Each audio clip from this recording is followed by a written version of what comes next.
All right, major developments. This is a big night tonight in the Russia investigation. Now, the big breaking news, the House Intel Committee has now ended what has been a 14-month investigation into this phase of the Russian probe. And it's now starting to release details of what it has uncovered. This is the only, in this particular case, on collusion. We still have FISA abuse, Uranium One, the unmasking scandal, and, of course, the Clinton bought and paid for dossier. That's not included tonight. Here are the takeaways from the House Intel Committee. There is zero evidence. Let me repeat, none. No evidence showing any sort of collusion between the Trump campaign and Russia.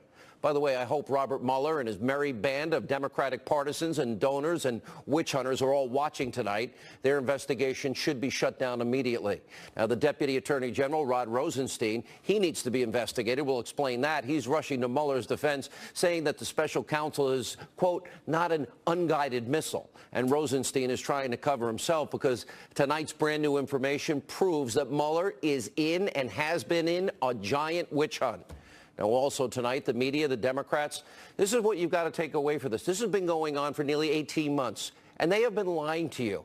They have perpetuated one of the biggest hoaxes in American history. We'll have more on that in a minute. But here are the other key findings from the GOP members on the House Intel Committee. There is a pattern of Russian attacks against America's key allies in Europe. Russian hackers use social media in 2015, 2016, as we have been telling you, to sow political discord within the United States. President Obama was warned in 2014. He did nothing to stop Vladimir Putin and Russia, even though he was warned specifically that this was happening. And the committee agrees with the intelligence community's overall assessment on Russian interference, but they find that Vladimir Putin did not have a preference for candidate Donald Trump.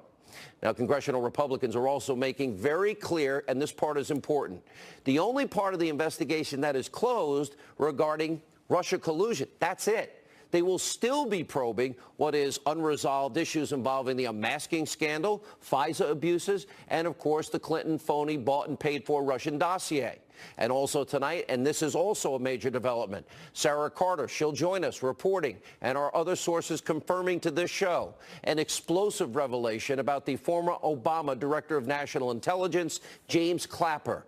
Now, Clapper allegedly leaked to fake news CNN information that then President-elect Donald Trump and then President Barack Obama were briefed about a part in the phony dossier. Now, that claims, of course, that Russians have compromising information on, well, then President-elect Trump. And sources are also telling Sarah Carter tonight that Clapper was in contact with CNN's Jake Tapper at roughly the same time that CNN published a report about President-elect Trump and President Obama being briefed about the dossier. Now, if you remember, this created a huge, massive firestorm, and it helped lay the groundwork for the media's never-ending hysteria, breathless Trump-Russia collusion conspiracy theory that they have been pushing ever since. And sources are also telling us tonight Clapper was either CNN's original source or the confirming source about the report on the dossier. And what's even more pathetic and more sleazy is that after allegedly leaking information to CNN, well, Clapper then put out a statement back in January of 2017. It reads in part, well, this evening I had the opportunity to speak with President-elect Donald Trump to discuss recent media reports about our briefing last Friday. I expressed my profound dismay at the leaks that have been appearing in the press, and we both agreed they are extremely corrosive and damaging to our national security. Clapper was lying through his teeth. He was one of the leakers. And since then, by the way, the former director of national intelligence, he has been doing everything and anything possible to prop up this phony Clinton bought and paid for dossier. Watch this.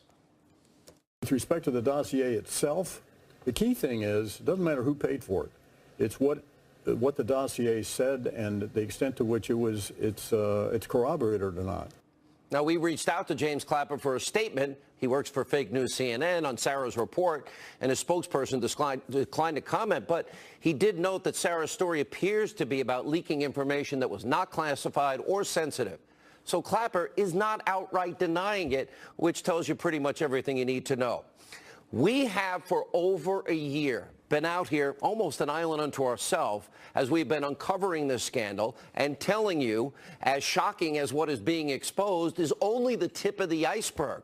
Now, the House Intelligence Committee 14 months, is still conducting very important investigations. They have nothing to do with Donald Trump, but they do have to do with unmasking at an unprecedented level, unprecedented use of the FISA law and FISA abuses, and of course the Clinton bought and paid for fake news dossier. This is only the beginning. You've been lied to for well over a year. Now back to the other key findings from the Republicans on the House Intel Committee. They prove what we have been telling you for over a year, that the media and the Democrats have lied to you. There is no Trump-Russia collusion. Take a look at this disgraceful coverage as a means of remembering what we've been saying. A dizzying 24 hours in the Russia investigation, no longer just inching toward the president. This morning, it is more like careening. I think this is a potentially more dangerous situation than Watergate, and we're at a very dangerous moment. And that's because we are looking at the possibility that the President of the United States and those around him during an election campaign colluded with a hostile foreign power to undermine the basis of our democracy. Donald Trump is afraid. A political hurricane is out there at sea for him. We'll call it Hurricane Vladimir, if you will, the whole Russian thing. This is evidence of willingness to commit collusion. There's outright treason. I mean, there is no question that what he is doing is giving aid and comfort to the enemy. Tom Friedman said the election hacking is at the caliber of a Pearl Harbor or a 9/11. Do you agree with that? I completely agree with that. Donald Trump now sits at the threshold of impeachment. The only one who had anything to do with Russia that tried to propagate false Russian information was Hillary. Her bought and paid for Russian dossier. Anyone with